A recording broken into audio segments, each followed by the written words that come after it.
The sky above Delta 9 burned with plasma fire and dust.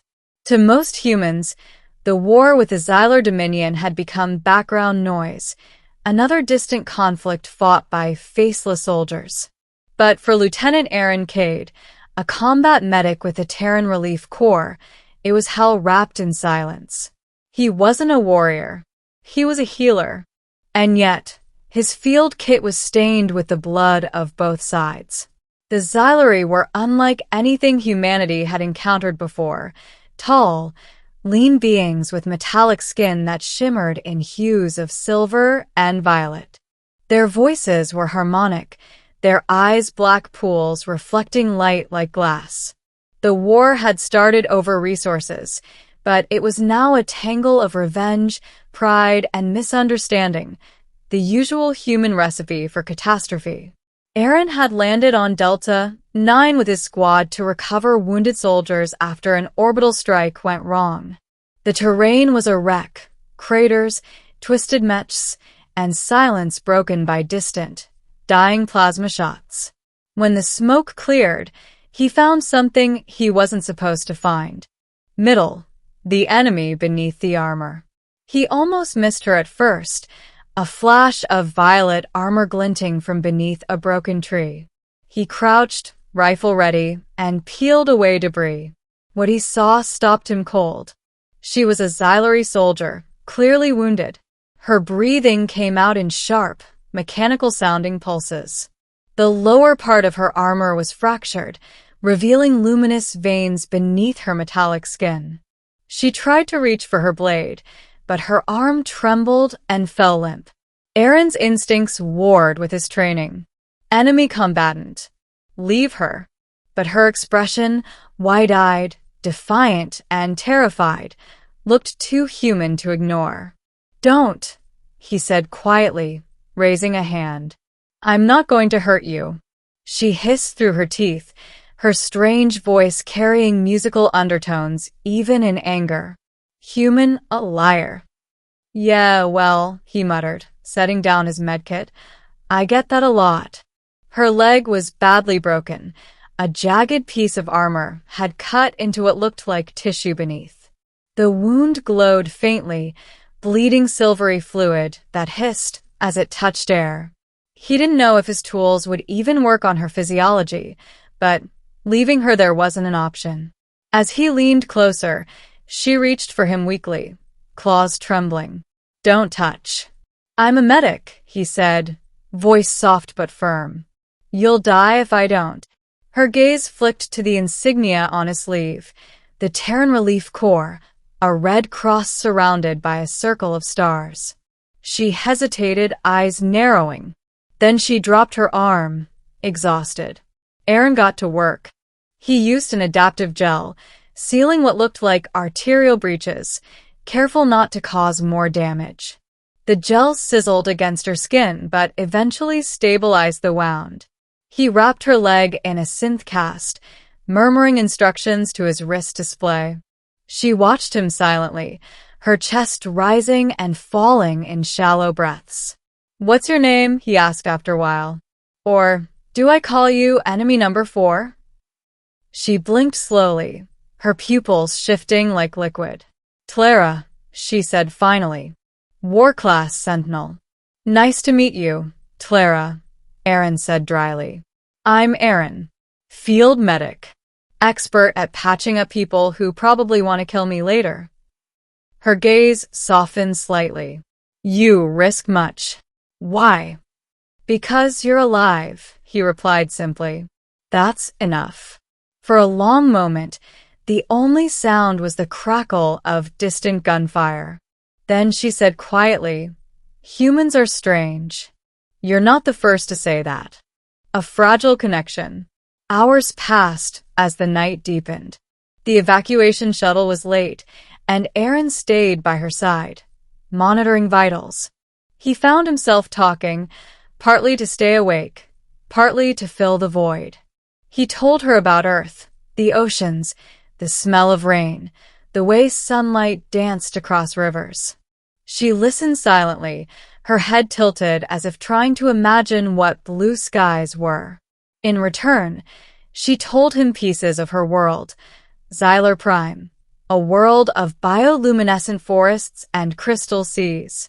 A place where every being was born knowing the harmonic frequency of their own heart, a sound they could share only once in their life, with someone they trusted completely.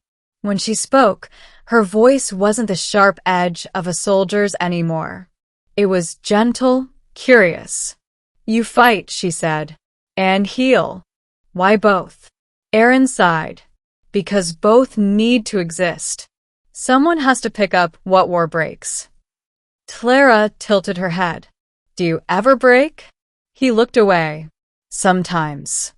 A silence followed, not awkward, but full. She shifted slightly, wincing as her wound pulled. He reached out instinctively to steady her. That was when it happened. Her hand, metallic yet soft, closed over his. Firm, deliberate. I was just fixing your wound, he said, surprised, his voice barely a whisper. You don't need to. But she didn't let go. Her black eyes locked onto his. You offered warmth, she murmured. You gave without expectation. Among my kind, that means more. Her words hit him harder than he expected. He had treated countless soldiers, seen endless suffering. But this, the way she looked at him, the sincerity in a voice not human, it stirred something deep inside. Something almost forbidden. The night of silence. The sky rumbled. Thunder rolled across the scarred landscape, and the wind howled through the ruins. Their comms crackled, static and broken transmissions. The rescue craft wasn't coming anytime soon. Aaron set up a small shelter field, an energy bubble that shimmered faintly around them. It muted the outside noise and warmed the air slightly. He leaned back against a rock, exhaustion setting in. Clara watched him, her gaze thoughtful. You could have left me, she said finally. Many would have. Maybe, he said. But then I'd have to live with that. She studied him as if seeing something she didn't understand. Human guilt. It is heavy. You have no idea. Her faint smile appeared, a flicker of amusement. Perhaps not, but I have seen what it does to your kind. It builds walls. He chuckled softly. You talk like you've studied us. I have, she admitted. Before the war, our scholars watched your transmissions. Your music. Your art. So much emotion. So much chaos. Sounds about right. Then her tone softened. But there was beauty too. You see beauty where others see imperfection. He turned his head, surprised. You sound like you envy that.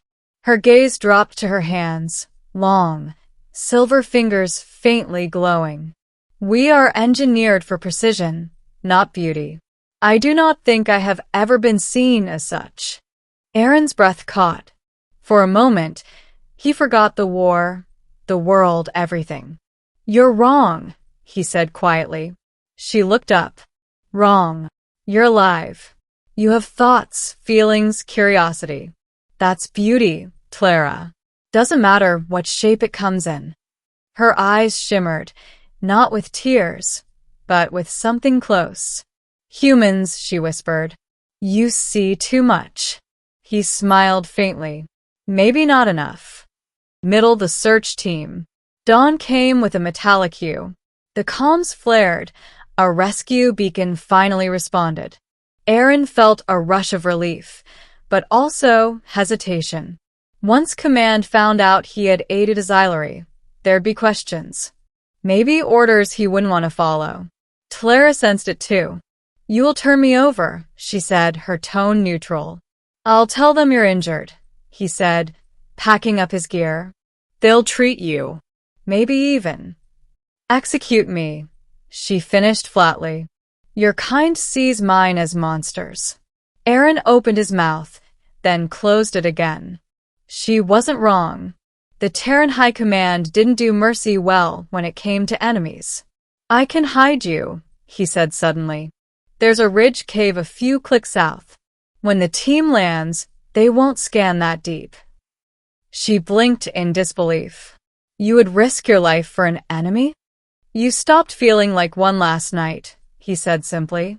Her lips parted, but she said nothing. They moved slowly, she leaning on him, he supporting her weight. The bond between them wasn't spoken, but it was there, undeniable. Every step made it stronger. They reached the cave before the dropship thundered overhead. Aaron laid her down gently, covering her with camo shielding. "If they find you," he whispered, "say I never came." She caught his wrist, her grip weak but desperate. "Why?" she asked. "Why do this?" He hesitated. Then, "Because I don't want to live in a world where compassion is a crime." She held his hand again, this time tighter. "You are strange," she said softly, "and beautiful." He laughed quietly. "Now you sound human." Ending what remained. When the Terran rescue team arrived, Aaron lied through his teeth. No enemy bodies. No survivors. Just terrain wreckage. They extracted him, patched him up, debriefed him. The war moved on as wars always do. But he never forgot her. Weeks later, back on the orbital station Haven 12, Aaron went through his reports, deleting encrypted data logs. One file stood out, an anonymous transmission untraceable. "The one who heals. Your warmth reached beyond war. Xyler owes you a harmony. When the skies are quiet, listen. Clara." Aaron smiled faintly. He stepped to the viewport, looking down at the planet below, scarred but healing like them. Months turned into a year. The ceasefire came unexpectedly. Both sides had lost too much. Humanity and the Xyleri began tentative peace talks, and for the first time, Aaron felt hope. During one diplomatic session on Haven 12, as he served as medical liaison, he saw her again. She stood among the Xyleri delegation, taller than the rest, unarmored this time. Her silver skin shimmered beneath soft light, her features both alien and achingly familiar. Their eyes met across the chamber, and for a heartbeat, the room disappeared. She approached slowly, her harmonic voice softer than he remembered. "You fixed my wound," she said, as if it were yesterday. "And still, I feel the warmth of your hand." Aaron's throat tightened. "Guess you didn't need my help after all." "Perhaps I did," she said. "Just not for the wound, you think." Silence stretched, fragile and full. Around them, diplomats spoke of alliances and treaties, but their world had narrowed to two people who had once met in the ashes of war. "Do you ever think about that night?" he asked quietly. Her black eyes glowed faintly. "Every time I look at the stars." She reached out, hesitated, then placed her hand over his again, just as she had that night. It was the same touch, but everything had changed. There was no blood, no fear, no battle. Only understanding. Only peace. Aaron smiled, small, real. "I was just fixing your wound," he said softly. "But I guess it meant more." Clara tilted her head, the faint hum of her heart tone audible even in the quiet. "Among my kind," she whispered, "touch is truth." He looked at her, truly looked. "Then maybe it's time both our kinds learned to see." Outside the viewport, Earth and Xyler Prime shared the same starlight, distant, yet somehow closer than ever. And in that shared silence, two souls, human and alien, realized something their species had fought centuries to understand. Sometimes, peace begins not with treaties or weapons, but with a hand you refuse to let go of.